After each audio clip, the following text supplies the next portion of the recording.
Hello दोस्तों, welcome to our channel. पिछले lecture में हमने देखा कि किसी सारणिक का उपसारणिक कैसे निकाला जाता है और किसी सारणिक के अवयवों का सहखंड कैसे निकाला जाता है। आज के लेक्चर में हम सारणिकों के गुणधर्म देखेंगे।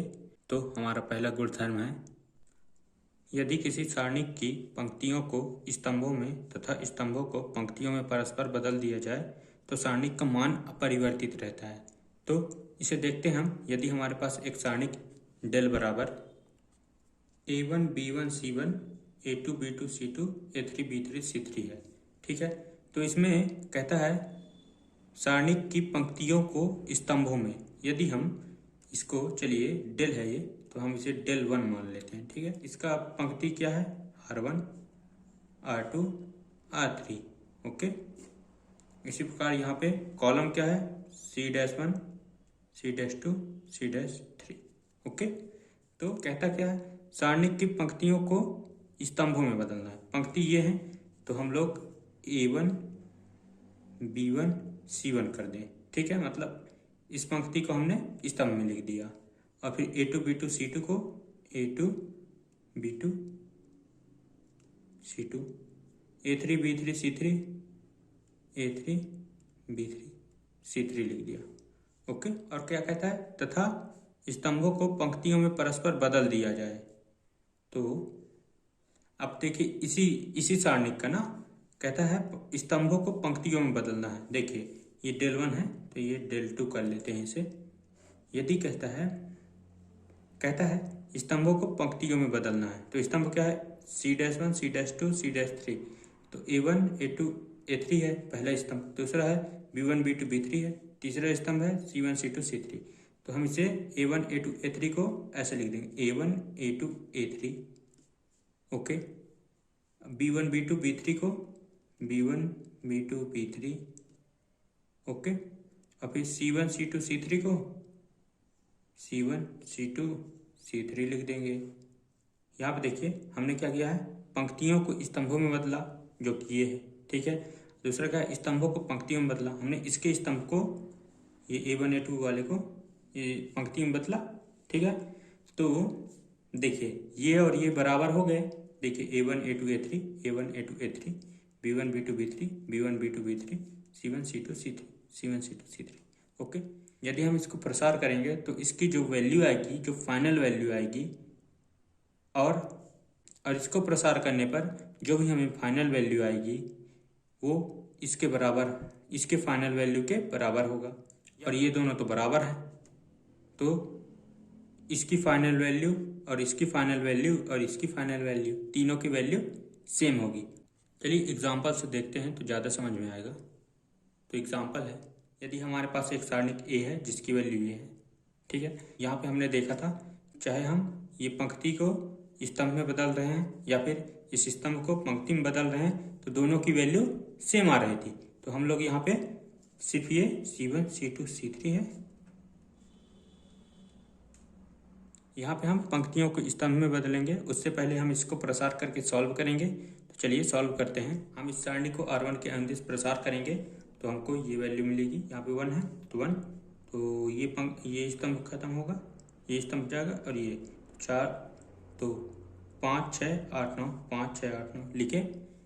माइनस होता है यहाँ बताया था, प्लस माइनस प्लस होता है, तो -2, ये हटेगा और ये हटेगा, तो 4 6 7 9 4 6 7 9 लिखे। यहाँ पे प्लस का 3 लिख दिए, ये घटेगा और ये, तो 4 5 7 8 4 5 7 8, ओके।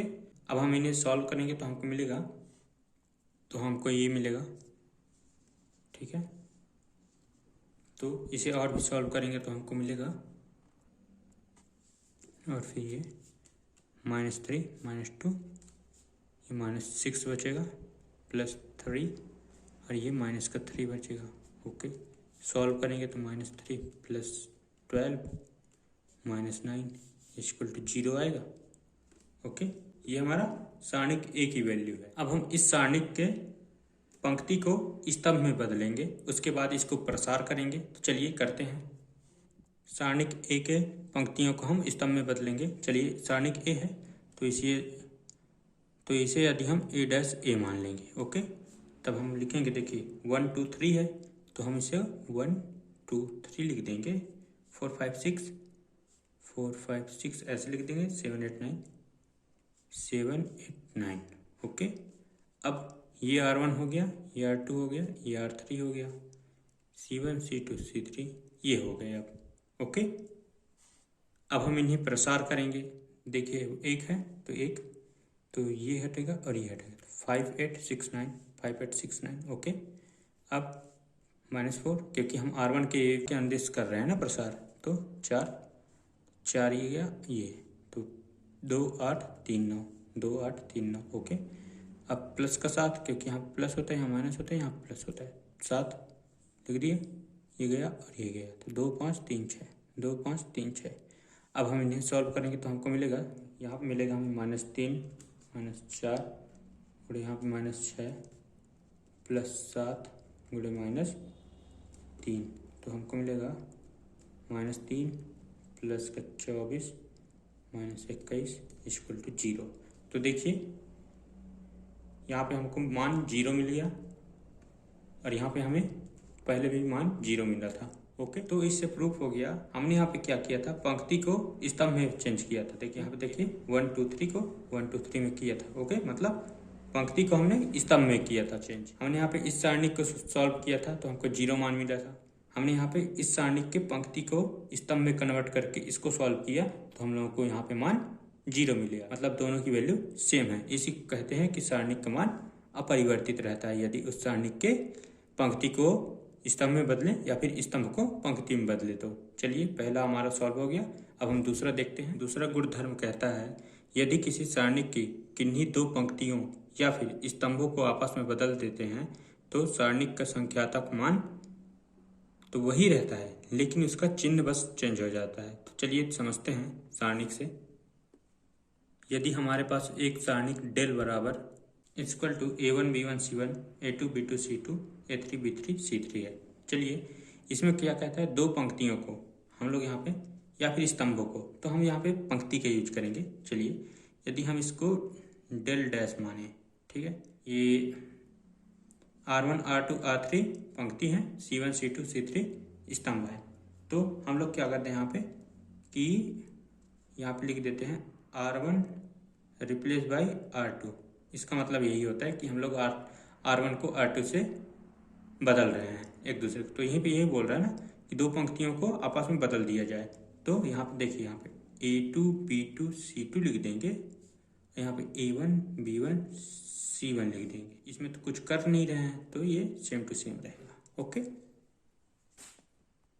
और हम इस सारणिक को प्रसार करके जो भी हमें वैल्यू मिलेगा उसकी वैल्यू, और फिर इस सारणिक को प्रसार करने पर हमें जो भी वैल्यू मिलेगा दोनों का मान तो सेम रहेगा लेकिन दोनों का साइन चेंज होगा, वह एक प्लस में होगा तो एक माइनस में होगा। ओके, तो चलिए देखते हैं एक एग्जांपल से। यहाँ पे हमारे पास एक सारणिक ए है जिसकी वैल्यू ये दिया हुआ है, ठीक है। अब हम क्या करते हैं कि यदि हम इस सारणिक के R1 को R2 चेंज कर दें और R2 को R1, मतलब दोनों को आपस में चेंज कर रहे हैं, ठीक है ना। तो यहाँ पे देखिए 1 3 1 हो जाएगा, यहाँ पे 1 3 1 3 1 1 1 1 3, ठीक है। हमने यहाँ पे R1 को R2 से रिप्लेस किया है, मतलब कि दोनों को आपस में बदल रहे हैं जैसा कि हमने यहाँ पे किया था।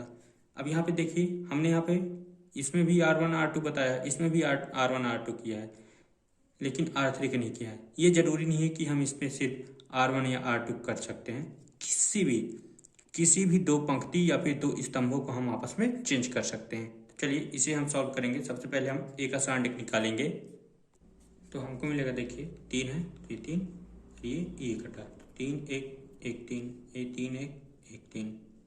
अब माइनस यहाँ बताया था ना प्लस होता है, यहाँ माइनस यहाँ प्लस होता है, तो हमको मिलेगा, देखिए 1 है तो 1 लिख दिए, तो ये हटा 1 1 1 3 1 1 1 3।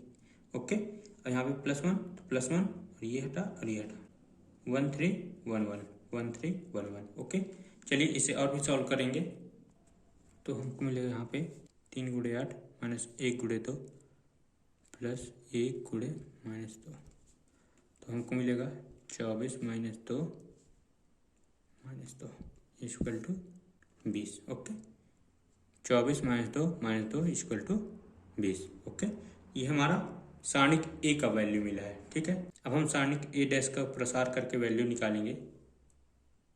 देखिए सारणिक ए डैश ये है, तो हम प्रसार कर रहे हैं, तो 1, तो ये कटा 1 1 1 3 1 1 1 3, यहाँ प्लस होता है, यहाँ माइनस, यहाँ प्लस होता है, तो -3 3, तो ये कटेगा और ये कटेगा, तो 3 1 1 3 3 1 1 3, और +1 तो ये तो 3 1 1 1 3 1 1 1।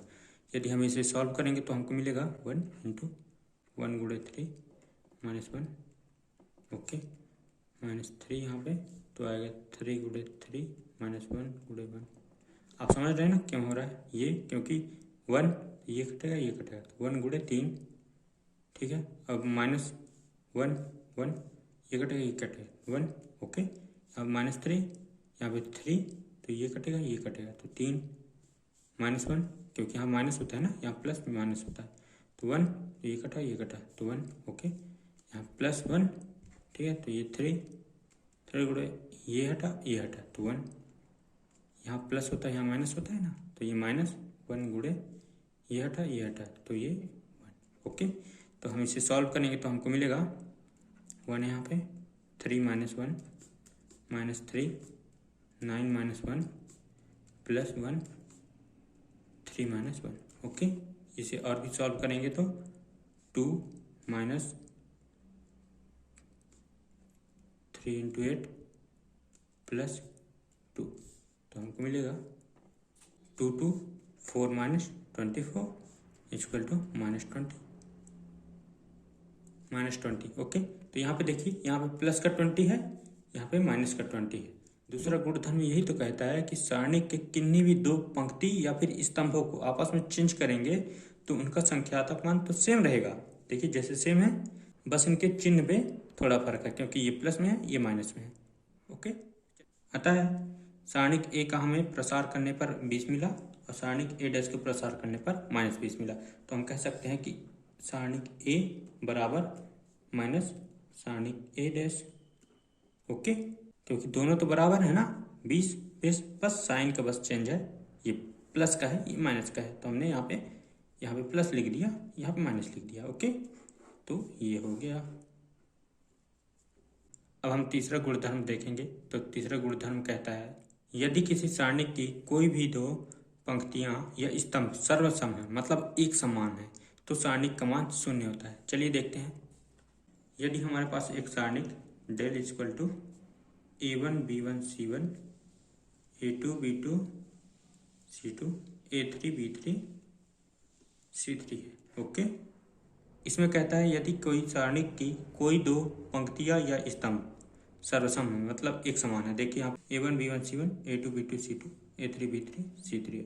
तो यदि हम कोई भी दो को, यदि हम A1 B1 C1 है, ये हम इसे A3 वाले को A1 B1 C1, तब ना दोनों सर्वसम होंगे, मतलब दोनों बराबर हो जाएंगे। ओके, तो सारणिक का मान 0 होगा। क्यों होगा 0, इसको भी देख लेंगे।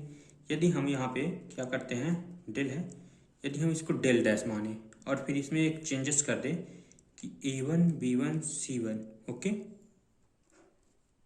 A2 B2 C2। यदि हम इसमें पिछले गुणधर्म को देखें तो हम लोग यहाँ पे करते हैं R1 को R3 से रिप्लेस कर देते हैं। ठीक है, तो चलिए, या फिर A1 देखिए यहाँ पे A1 B1 C1, देखिए एक दूसरे में रिप्लेस कर दीजिए, तो यहाँ पे दिखेगा नहीं लेकिन कर रहे हैं, तो हमको मिलेगा, हम लोगों को क्या मिला था उसमें कि A इक्वल टू सारणिक A बराबर माइनस सारणिक A मिला था।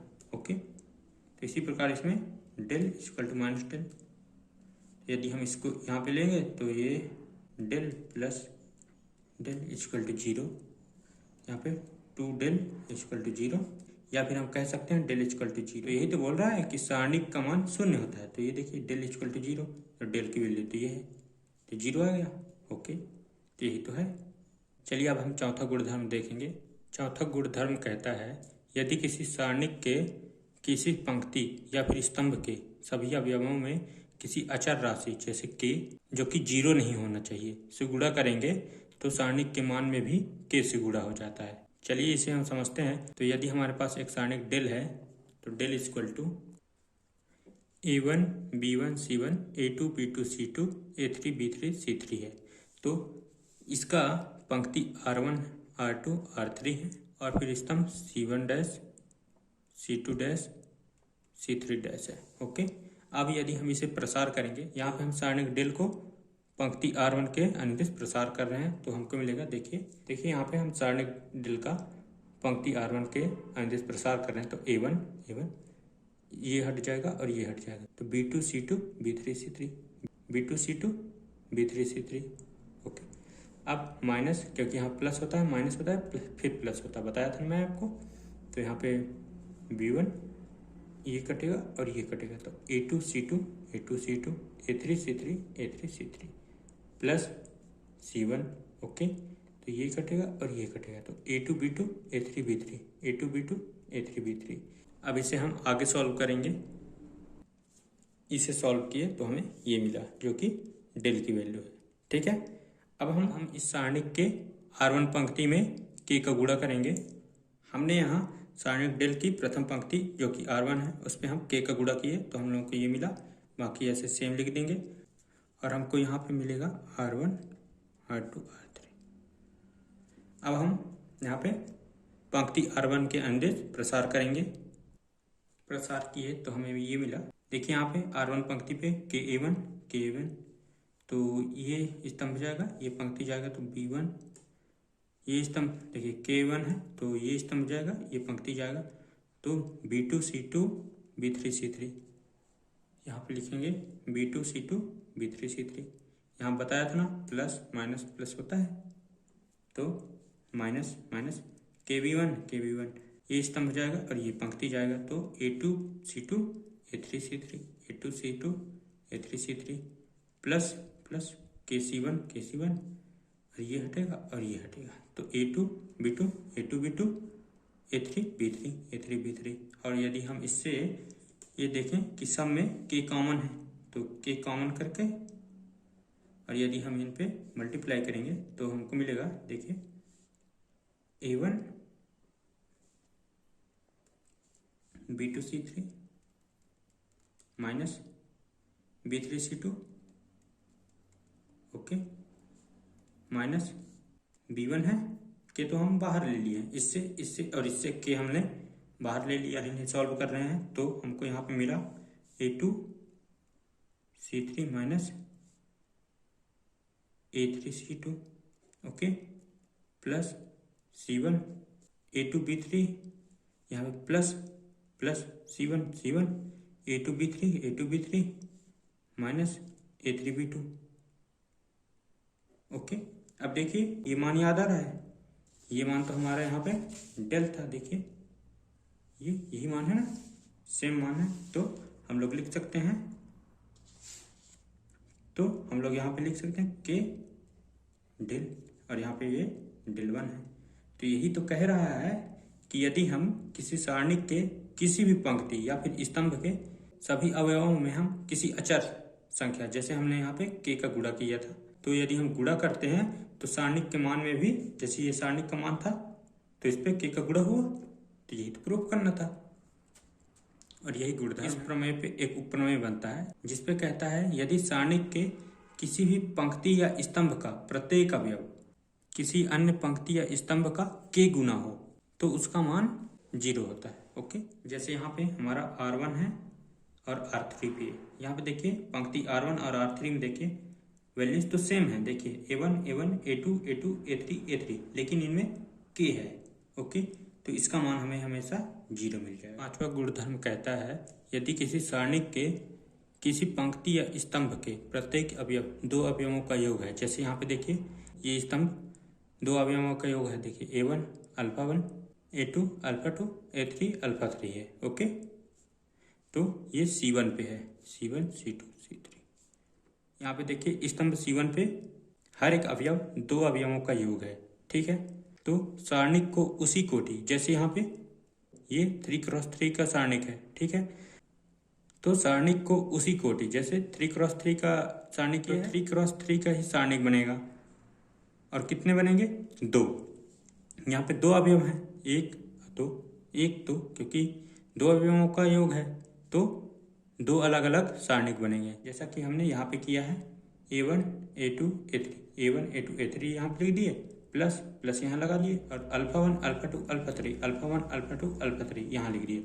ये C1 में था तो इसे हम C1 में लिखे, इसे भी हमने C1 पे ही लिखा, और फिर बाकी एलिमेंट्स सेम ऐसे ही लिख दिए, ठीक है। और यहाँ पे बीच में बस प्लस लगाया क्योंकि यहाँ पे था।